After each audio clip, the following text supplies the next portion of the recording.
MS યુનિવર્સિટીમાં હવે વડોદરાના વિદ્યાર્થીઓને એડમિશન નહીં મળે.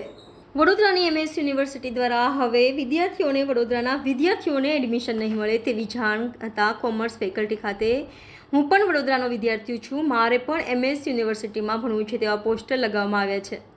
સાથે એબીવીપી દ્વારા સખત વિરોધ કરવામાં આવે છે મેનેજમેન્ટનો કે વડોદરાના વિદ્યાર્થીઓ ક્યાં જાય ભણવા. જો બહારના જ વિદ્યાર્થીઓ લેવાના હોય તો વડોદરાના વિદ્યાર્થીઓ શું કરશે? એટલા ઓછા ટકાવાળાને હવે એડમિશન નહીં મળે. પણ પહેલાં એવું નહોતું. પહેલાં એમએસ યુનિવર્સિટીમાં વડોદરાના ઓછા ટકાવાળાને પહેલાં એડમિશન મળતું હતું.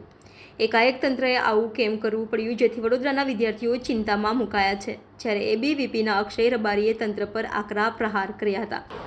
Reporter Rahul Rajput, van news, Vadodara.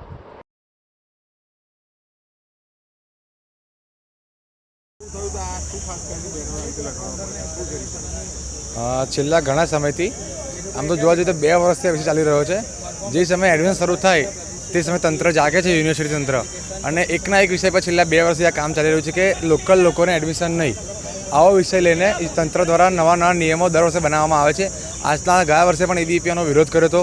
આ વર્ષે પણ યુનિવર્સિટી તંત્ર એવું કહેવા માગે છે કે 50% લોકલ અને 50% બહારના.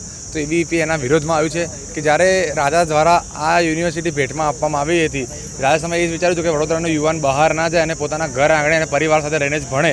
તો જે એ વસ્તુ હતી એ તંત્ર ઘોડીને પી ગયું છે.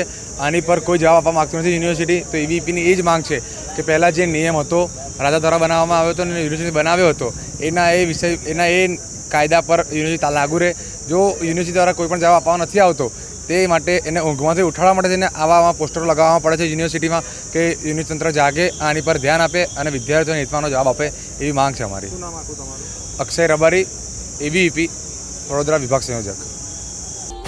Subscribe now and press the bell icon. Never miss an update.